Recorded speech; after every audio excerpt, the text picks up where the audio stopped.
The first person to see it was a long-haul truck driver crossing the Nevada desert just before dawn. He thought at first it was a shooting star, a single streak of light against a pale horizon. But instead of burning out, the light grew brighter, larger, and then slowed. It was no meteor. By the time he pulled over and stepped out of his cab, the light had taken shape. A massive, silvered object gliding silently against the dark sky. It moved with deliberate grace, without the erratic flicker of aircraft navigation, lights. And then, as if the air itself had thickened around it, the object came to a complete stop. News traveled fast in the digital age. Within minutes, images and shaky phone videos were flooding social media. A ship, not human-made by any stretch of imagination, was hanging motionless high above Earth's atmosphere. Its surface was smooth and curved, catching the rising sunlight, in ripples, like water frozen mid-wave. In the streets of New York, people craned their necks between skyscrapers to catch a glimpse. In small towns, children pointed from schoolyards. On rural farms, men and women left their tools in the fields and simply stared. The ship was visible from every continent, and it was massive enough to blot out patches of starlight. Air traffic controllers were the first to confirm it wasn't on any registry, and it didn't respond to standard aviation hails. The U.S. Space Command reported that the craft was holding an altitude far above the highest manned flights, nearly geostationary. The European Space Agency tracked it as well, their telescopes capturing details that sent a shiver through scientists. The ship wasn't reflecting radar normally. It absorbed scans like a sponge, revealing no clear readings of its interior. At first, some hoped it was a human project unveiled at last, a secret space station or orbital platform. That hope evaporated when astronomers detected faint energy. Flares from its hull. The pattern was too complex, too alien. On every news network, experts argued in split-screen debates. Some urged calm, saying there was no sign of aggression. Others reminded viewers that civilizations in history had often met strangers with open arms, only to be conquered. People whispered about old science fiction stories, about first contact, about invaders, about humanity's readiness, or lack thereof. Governments scrambled to coordinate a response. The United Nations called for an emergency session. Messages were transmitted toward the object in English, Mandarin, Russian, Arabic, and more. Amateur radio operators around the world tried their luck too, sending out greetings and queries. Into the void. The object answered none of them. Meanwhile, its silence became more unnerving than any open threat. For hours, it simply hung there. Then, without warning, beams of pale blue light swept slowly across the surface of the Earth. Satellite feeds caught the glow passing over oceans, forests, cities, deserts. It didn't linger anywhere. It was as if the ship were looking. In rural India, a farmer saw the light wash over his field, leaving nothing burned or damaged, but making the air feel strangely still. In São Paulo, the beam reflected briefly off the glass of a skyscraper, drawing gasps from the crowd gathered below. In the Pacific, a fishing trawler reported seeing it skim the waves before disappearing into the distance. People debated the meaning of it. Was this a weapons targeting scan or something more benign like a planetary survey? No one could say for certain. At Cape Canaveral, a scientist named Dr. Elaine Mercer studied the incoming data from ground-based telescopes. She noticed something unusual. The ship wasn't a single smooth surface, but thousands of interlocking crystalline plates that shifted minutely in patterns. It was beautiful in a way that didn't feel entirely safe, like watching a predator stretch before it moved. The sun rose higher, but the object remained unchanged. Its engines, if it had any, made no sound. Its movements were so slight they were barely measurable. And yet, its presence was like a weight pressing on the world. By the end of the first day, there were already rallies in major cities, some calling for peace, others for immediate defense preparations. The alien ship hadn't spoken, hadn't fired a shot, and hadn't left. But somehow it had already changed everything. Somewhere deep in the ocean, far from any shipping lane, a heavily guarded facility received a single coded message from the United Nations Security Council. It contained just 3 words: Activate Project Titan. The United Nations emergency session convened less than 24 hours after the alien ship's arrival. Every seat in the grand circular chamber was filled, and dozens of screens linked, in leaders from nations that couldn't send representatives in person. Security was tight. The streets outside the UN building were cordoned off, thronged with journalists, protesters, and curious onlookers. Inside, the atmosphere was taut with unease. Delegates whispered in their native languages, exchanging reports from their own governments. The alien vessel was still in orbit, silent and unmoving. The pale scanning beams had stopped hours ago, but the effect of their sweep lingered in every conversation. The sense that humanity had been measured. Secretary General Ayodele Okonkwo opened the session with a brief statement that acknowledged the historic nature of the moment, but emphasized the unknown risks. "We have been seen," she said, her voice steady but grave. "Now, we must decide how to respond." The first presentations were from scientists. Astrophysicists from Japan, France, and the United States shared what they had learned. The ship's orbit was stable to an almost impossible degree, with positional corrections so minute they were nearly undetectable.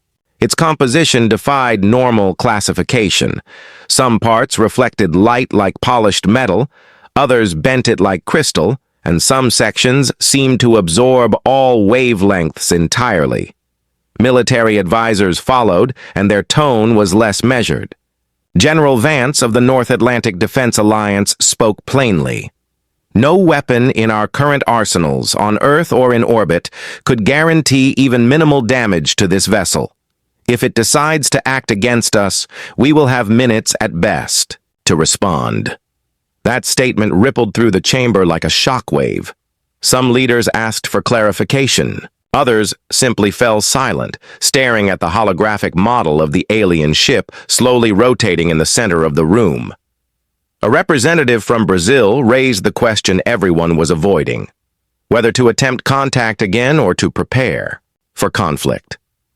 "We have sent messages in every major language on every frequency with no reply," she said. "If they do not respond, do we take that as hostility, or do we wait and risk appearing weak?" The debate began in earnest. China's delegate urged patience, pointing out that misinterpretation could lead to disaster.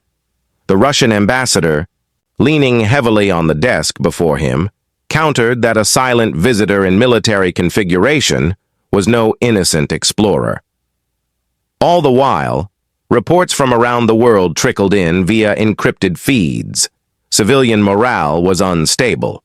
In some cities, spontaneous celebrations erupted, people convinced this was the dawn of a new era of peace and technology.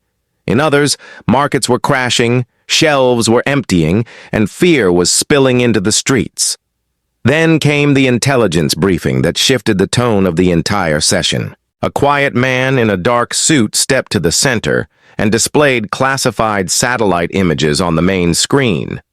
In the hours after the scanning beams had ceased, small protrusions had appeared along the alien ship's hull.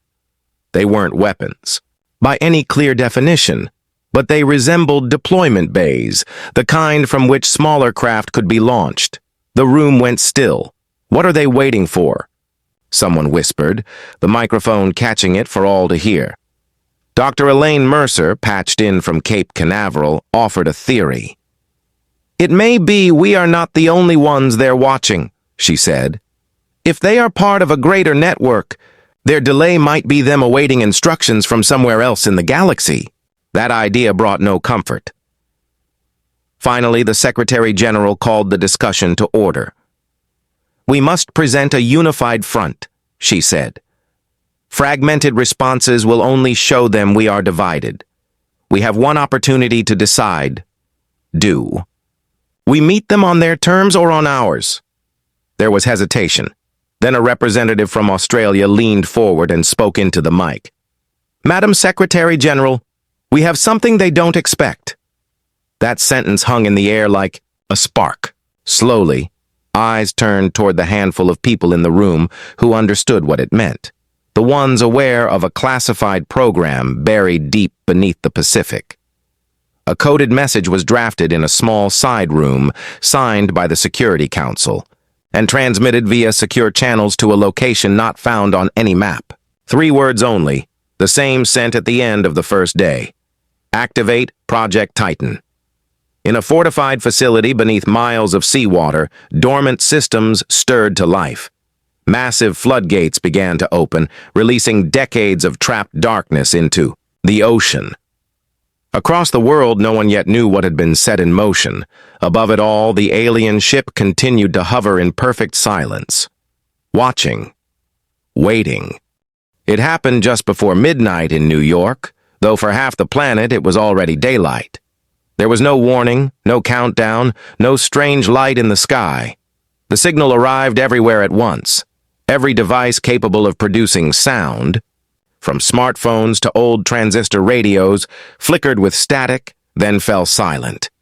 For 3 full seconds, the world held its breath. Then a voice spoke. It was deep, resonant, and measured. It carried a sense of deliberate calm, like the speaker had rehearsed for centuries. It was not mechanical, yet it wasn't entirely organic either. There was a layered quality to it, as though many voices were speaking in perfect unison. "We are the Velari. We request your leaders at the coordinates provided." No greeting, no explanation. Only the name of their kind and the instruction. The coordinates streamed in a steady sequence on every screen. Astronomers quickly calculated their location: high Earth orbit, well beyond the reach of any current manned spacecraft. The position was far from the alien vessel's exact center, as though the Velari wanted the meeting to occur on neutral ground, in open space. In homes and public squares around the world, people whispered their first impressions. Some said, the voice sounded patient, even respectful. Others heard something else. Not hostility, but an unshakable certainty, the kind of tone used by someone who already knew the outcome of a conversation. Within minutes, the United Nations reconvened. In emergency session. The voice had been heard everywhere, and now the entire world waited for the official response. Dr. Elaine Mercer was among those patched into the chamber. Her mind was still racing, not just from the clarity of the signal, but from how it had reached everywhere without passing through any known broadcasting infrastructure. They didn't just transmit, she explained to the assembly. They imposed the message directly into every receiver's function, as though the concept of Velari message had become a law of physics for that moment. General Vance leaned forward. They're demonstrating capability. They're showing us they can reach us anywhere, anytime, without resistance. The Russian ambassador adjusted his glasses. Or they're showing us restraint. They spoke, but they didn't disrupt anything else. They could have shut down power grids or communications. They didn't. Debate surged, but one fact became clear. Humanity could not meet these coordinates with existing public technology. The alien choice of location seemed almost deliberate, a test that could not be passed without revealing something hidden. In a secure conference room 2 floors below the UN chamber, a smaller group met behind closed doors. Here, the existence of Project Titan was openly discussed. The ship had been designed to launch directly from its ocean cradle into high orbit within hours, powered by a propulsion system not yet disclosed to the public. Its specifications were known to only a handful of people on the planet, but they were enough to meet the Velari's invitation. Launching Titan would reveal it to the world, said Commander Sofia Reyes, one of the program's chief architects. Once it's in the sky, there's no hiding it again. Better that than sending nothing, replied the Australian Defense Minister. If we fail to meet them in orbit, we look powerless, and powerless is dangerous. The decision was made with grim faces. Orders were transmitted along secure lines to the Titan's Pacific cradle. Deep under the waves, automated systems confirmed launch readiness. Meanwhile, up in orbit, the alien ship had changed. Observers noticed new formations appearing along its hull, geometric protrusions that caught the sunlight like faceted jewels. The patterns shifted every few minutes, but they didn't seem random. They looked almost like symbols, though no one could decipher them. In cities worldwide, people stayed glued to screens, watching live feeds of the alien craft. Commentators speculated on the meaning of the message, while in chat rooms and encrypted forums, others whispered about old conspiracy theories, about secret weapons and projects hidden away for a day like this. No one outside the inner circle yet knew how close those theories were to the truth. At 0314 UTC, the Velari spoke again. The same voice, the same steady tone. "We will wait." 2 words, but they sent a chill through every listener. In the depths of the Pacific, the Titan's floodgates opened. The ocean began to churn as the dark, massive shape within prepared to rise. The meeting the Velari had demanded was no longer just possible. It was inevitable. The Pacific night was calm, the stars above reflecting faintly in the water. Then, somewhere between the Mariana Trench and an unmarked stretch of open ocean, that calm began to break. Beneath the surface, in a chamber carved into bedrock and shielded by layers of reinforced alloy, Titan waited. For decades, it had been nothing more than a contingency, a sleeping colossus built under the codename Project Titan. Nations that were rivals on paper had worked together in secret here, funding and staffing the project with their best engineers, scientists, and tactical minds. The cradle around Titan was more than a dry dock. It was a life support system for a machine unlike anything humanity had ever built. Its hull was a hybrid of cutting-edge alloys and exotic materials reverse-engineered from meteor fragments recovered in the late 21st century. The propulsion system, fusion-assisted gravitic drives, was officially impossible according to public science. Unofficially, they had been tested a dozen times in this underground vault, each trial ending with stricter secrecy protocols. Now, for the first time, the engines would be ignited in the open. In the command center, deep under the ocean floor, Commander Sophia Reyes stood at the central console. Her voice carried across the control room, calm but firm. "Initiate pre-launch sequence, floodgates to stage 1. Giant hydraulic arms began to move. The outer blast doors, each weighing hundreds of tons, groaned open, allowing the first surge of seawater into the launch chamber. The temperature dropped sharply as the ocean poured in. Technicians read out status reports. Power grid, stable. Drive cores at 70% capacity and climbing. Life support systems nominal. As the water level rose, Titan's armored hull glistened in the dim blue light. It was over a kilometer long, its lines sleek but imposing.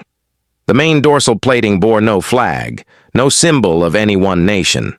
It had been built for all of humanity, and its anonymity was deliberate. Commander Reyes glanced at the clock. Surface. In 18 minutes. Notify UN Command.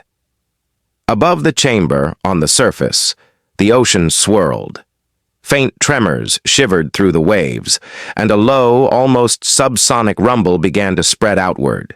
Fishing vessels hundreds of kilometers away reported feeling the water shift beneath them. Inside the control room, final checks were completed. The drives hummed with an energy that vibrated through the deck plates. The fusion cores glowed white-blue, their containment fields holding steady. "Drive ignition in T-minus 60 seconds, a voice reported. Reyes looked up at the central view screen, which displayed the alien vessel still hovering high above Earth. "Let's show them," she murmured. On her mark, the ignition sequence began. There was no explosion, no deafening roar. Just a sudden monumental displacement of water as Titan rose. Massive jets of vapor erupted at the surface, condensing instantly in the cold night air. Steam plumes reached hundreds of meters into the sky as the ship broke free from its cradle. Around the world, live satellite feeds caught the moment the Titan emerged from the ocean. Its black and silver armor reflected starlight, while faint, electric arcs danced along its hull from the charged launch. The ship's angular forward section, bristling with sensor arrays and weapon housings, gave it a predatory silhouette. Social media exploded within minutes. Theories, speculation, and disbelief poured across every platform. The words Project Titan began trending worldwide, though no one outside the inner circle truly knew what it was capable of. Titan climbed, its drives accelerating it beyond the speeds of conventional rockets. The gravitic fields around it shimmered faintly, bending light just enough to leave a haze in its wake.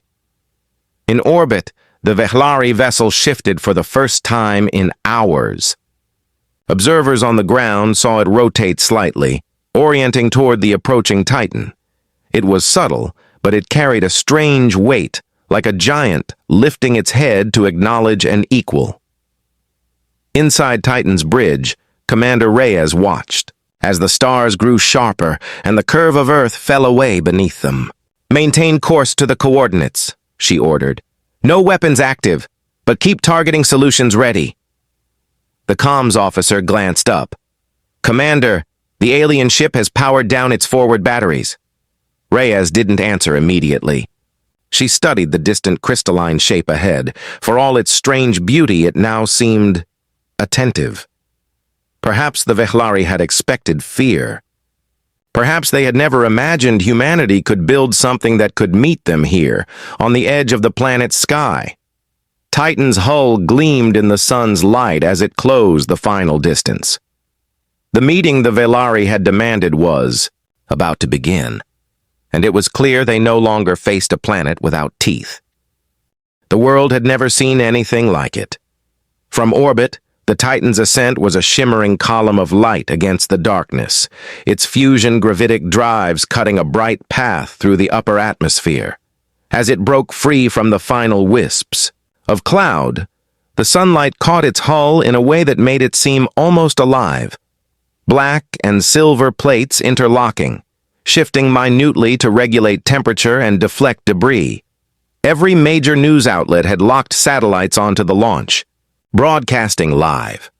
In homes, cafes, airports, and crowded public squares, billions watched the feed in near silence. For most, the shock wasn't that the alien ship had arrived. It was that humanity had an answer waiting. In the UN's Secure Control Suite, leaders of the participating nations stood shoulder to shoulder, eyes fixed on the main screen. Commander Sophia Reyes's voice came through the audio feed, steady and clear. Titan has reached exo-atmospheric velocity. Drive efficiency holding at 98%. ETA to meeting coordinates, 6 minutes. 6 minutes. After days of silence, centuries of speculation, and years of secrecy, it would come down to that. Far above Earth's curve, the Vehlari vessel remained as it had been, vast, crystalline, and unmoving. But the moment Titan broke into sunlight, the alien ship reacted. Panels along its hull began to shift, rotating and reconfiguring in geometric patterns. From a distance, it looked like a giant mechanical flower slowly opening its petals. The gesture didn't go unnoticed in Titan's bridge. "Commander," said the tactical officer, eyes on his readings. "The Vehlari have altered orientation, matching vector to ours. No weapons active. Energy signatures suggest observation." Reyes stood at the center of the bridge, her hands clasped behind her back. She wasn't about to guess at alien body language, but she could feel it. The Vehlari were paying attention now. The closer Titan drew, the more details emerged. The alien vessel's surface wasn't uniform. Crystalline plates refracted sunlight into shifting rainbows, casting soft halos into the blackness of space. Entire sections pulsed faintly, as if some internal rhythm governed the ship's movements. On Earth, astronomers fed the imagery through filters and magnifiers, trying to decode the patterns. Were they communication, a display, or just a byproduct of alien engineering? No one could agree. Inside Titan, the crew moved with quiet efficiency. This was the moment they had been trained for, though none of them had ever truly believed it would come. Consoles flickered with incoming sensor data, thermal scans, electromagnetic readings, spectrographic analysis of the Velari hull. None of it pointed to immediate aggression. "Crossing into their designated meeting zone," reported the navigator. Reyes nodded. "Bring us to a full stop. Station-keeping thrusters only. Let them make the next move." The transition from acceleration to stillness was almost imperceptible, but the view outside the forward viewport shifted subtly as the drives powered down to idle. Now, with nothing between them but the void, Titan and the Velari ship faced each other. For a moment, there was nothing but silence.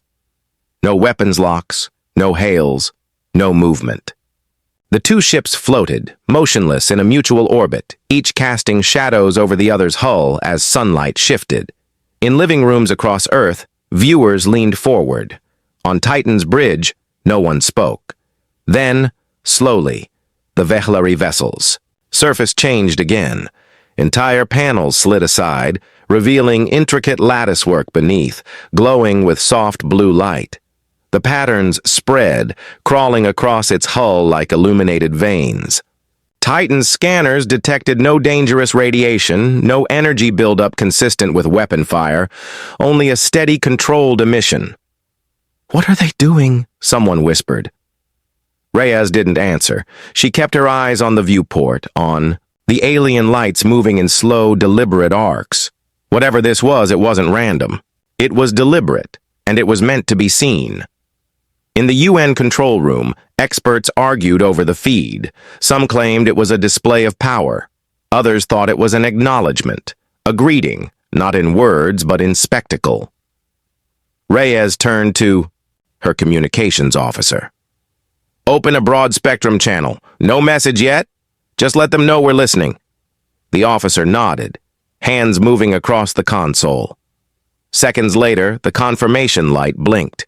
The two ships hung in space, facing one another in perfect stillness, the sunlight glinting off their hulls. Somewhere inside the crystalline giant, the Velari were watching humanity's warship, and for the first time since their arrival, they had altered course to meet it. The standoff had begun. In the shadow of Earth, two titans of different worlds floated in the vacuum, one crystalline and alien, the other steel and human. Neither moved, neither spoke. From Titan's bridge, the view was almost hypnotic. The Velari ship loomed like a drifting cathedral, its crystalline plates catching the sunlight in slow waves. The blue-lit lattice beneath its surface pulsed in. Deliberate rhythms, too regular to be random, too alien to decode.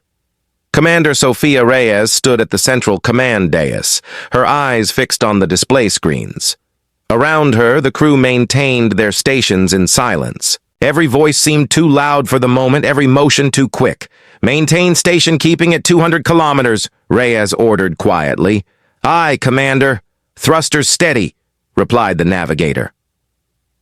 In the tactical pit below, Lieutenant Adisa monitored Titan's weapon systems. All safeties engaged, targeting arrays active but idle.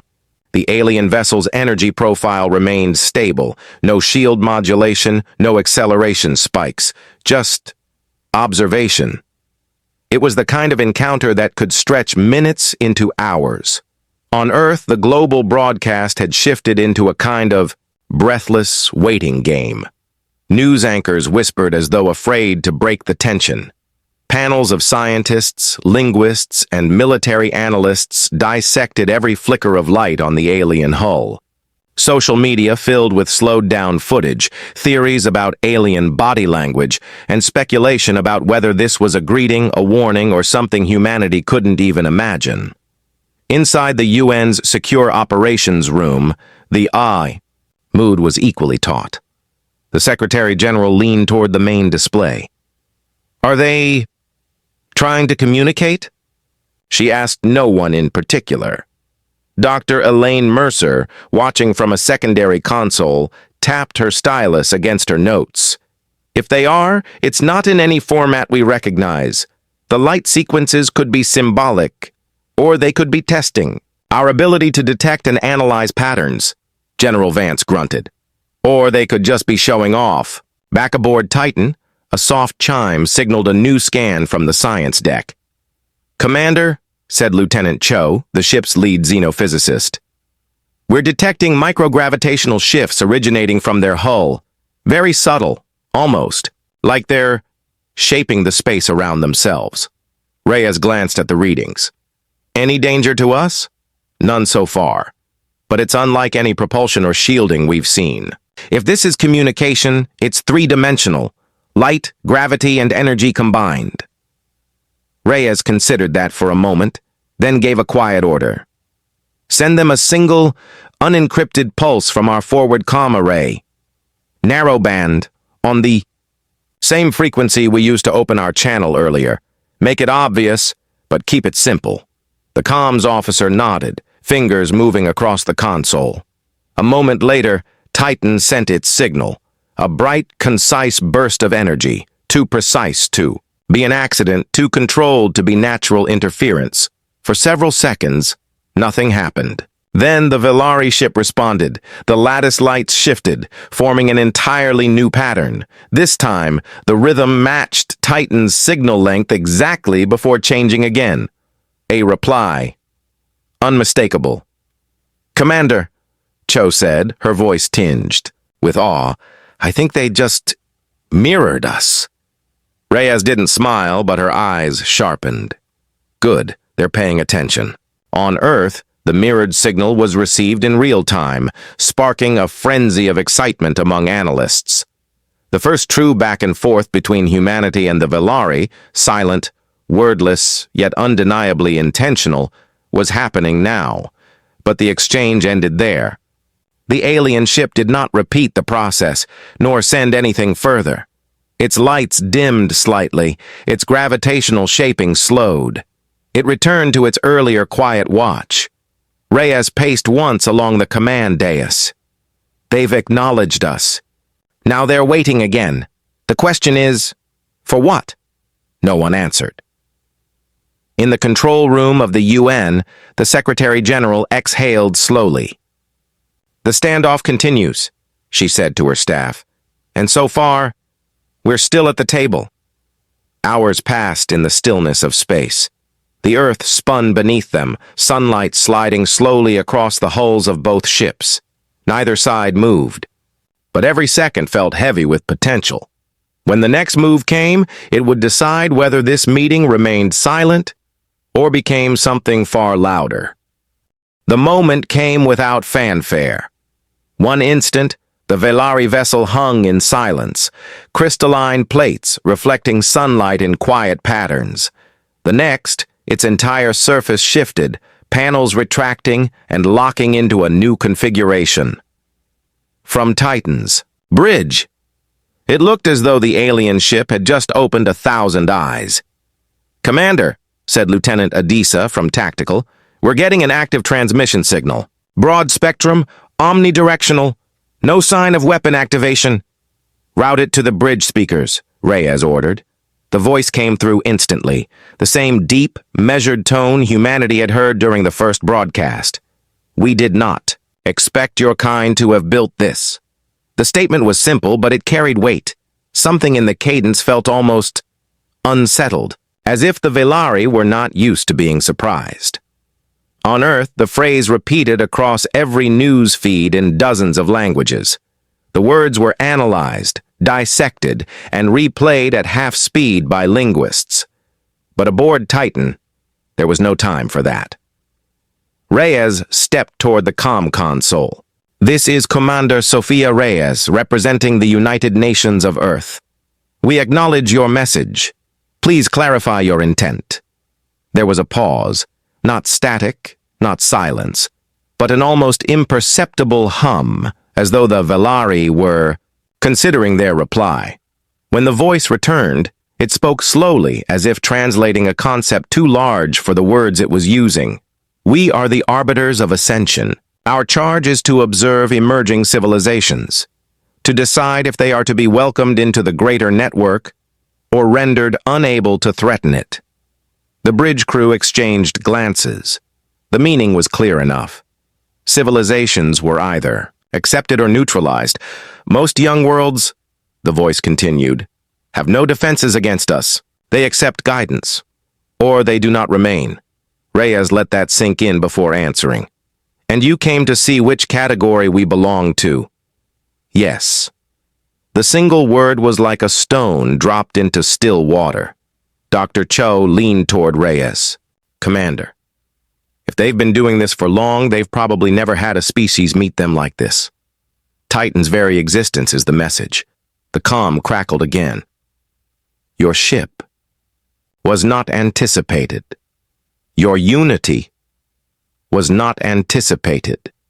You are fractured, yet you built this together. There was something almost human in the way the alien voice lingered on the last sentence. Not admiration exactly, but recognition. Reyes kept her tone steady. If your purpose was to test us, you have your answer. We will defend ourselves. We will meet you as equals, not subjects. For several long seconds, the only sound was the quiet hum of Titan's systems. Then the Velari replied, their voice a shade softer. Your answer is acceptable. On Earth, the reaction was instant. In the UN control suite, people stood, some in relief, some still in shock. Around the globe, cheers erupted in public, squares. Others simply stared at the screens, trying to comprehend that humanity had just been passed. But the voice wasn't finished. We will extend to you a place among the assembly of worlds. You will send a delegate, and you will keep this ship as your mark, proof to all others that your world stands. In the science deck, Cho's expression was unreadable. They're not just offering an alliance, she murmured. They're acknowledging us as peers. Reyes felt a quiet satisfaction settle in her chest, though she kept her voice neutral. We accept your terms, and we will send a representative worthy of this moment. There was no reply this time. The Velari vessel simply began to withdraw its crystalline panels, folding them back into their resting positions. The blue-lit lattice dimmed to a faint glow. Slowly, it rotated away from Titan, moving into a higher orbit. No weapons had been fired. No damage had been done. But the battle for recognition had been fought and won without a shot. And it had been humanity's preparedness, not submission, that had made the difference. On Earth, people would call it the day humanity was invited to the stars. For Reyes and her crew, it would always be the day the galaxy realized Earth was not a world to be ignored. 3 weeks later, the world had changed. Titan hung in high orbit above Earth, not as a weapon on standby, but as a symbol. Its dark steel hull caught the sun like a blade's edge, the blue-white running lights tracing the silhouette that had silenced the galaxy's most feared arbiters. To the public, it was more than a warship. It was the daydream of explorers, the embodiment of human will. Across the planet, entire nations took part in a project unlike any before, selecting humanity's first interstellar delegate. Universities, scientific councils, cultural leaders, and even the general public had a voice in the process. Old rivalries that had defined centuries seemed smaller now. Commander Sophia Reyes had declined her nomination, choosing instead to remain Titan's captain. We'll need her, she told the UN Assembly during a closed session. If we've been invited to the table, it's because we showed we could build and defend something like this. That won't be the last test. In the meantime, the Velari had provided coordinates, a point deep in interstellar space where the Assembly of Worlds would convene. They had sent no further messages beyond logistical details. No hint of who else would be there. No warning of what a place among the assembly truly meant. On the morning of departure, Reyes stood at Titan's bridge, the ship's systems humming in readiness. Docking clamps disengaged with a muted thud. The stars ahead looked no different than they had for millennia, yet they now felt like an open door. "Course plotted to Valari coordinates," said the navigator. Estimated travel time, 22 days at full burn, with gate assistance. "Engage," Reyes ordered. As Titan slid through the orbital plane, a fleet of smaller ships escorted her for the first leg of the journey. Civilians crowded coastal, cities to watch their departure on massive public displays. The feed showed Titan's massive frame breaking away from the familiar curve of Earth. In those final minutes before leaving the solar system, the weight of the moment was not lost on the crew. Dr. Cho leaned against her console, murmuring almost to herself, "It's strange. We built Titan to defend our home, and now she's carrying us to meet neighbors."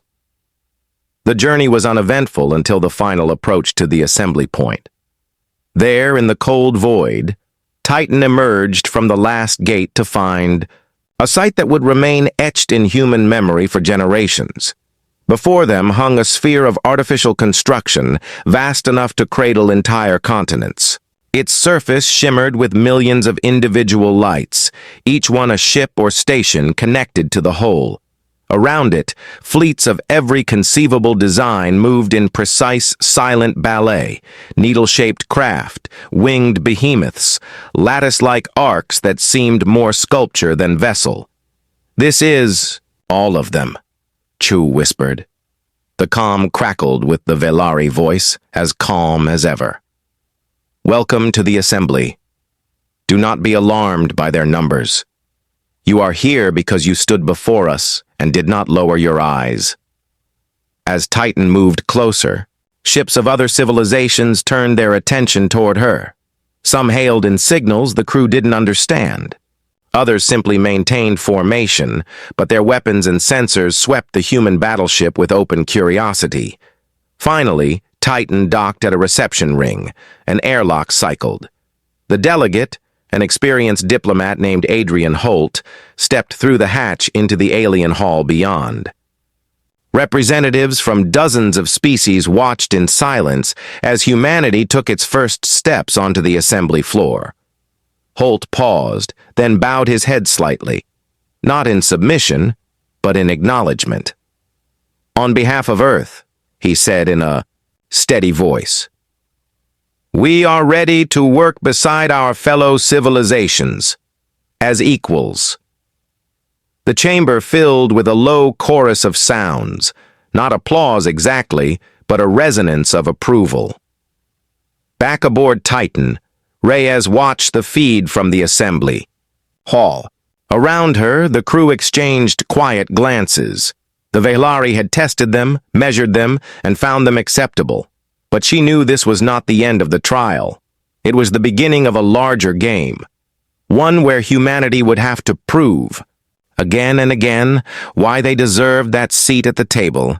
And as Titan floated among fleets that dwarfed her, Reyes smiled faintly. "Let them watch," she murmured. "We'll give them something to talk about."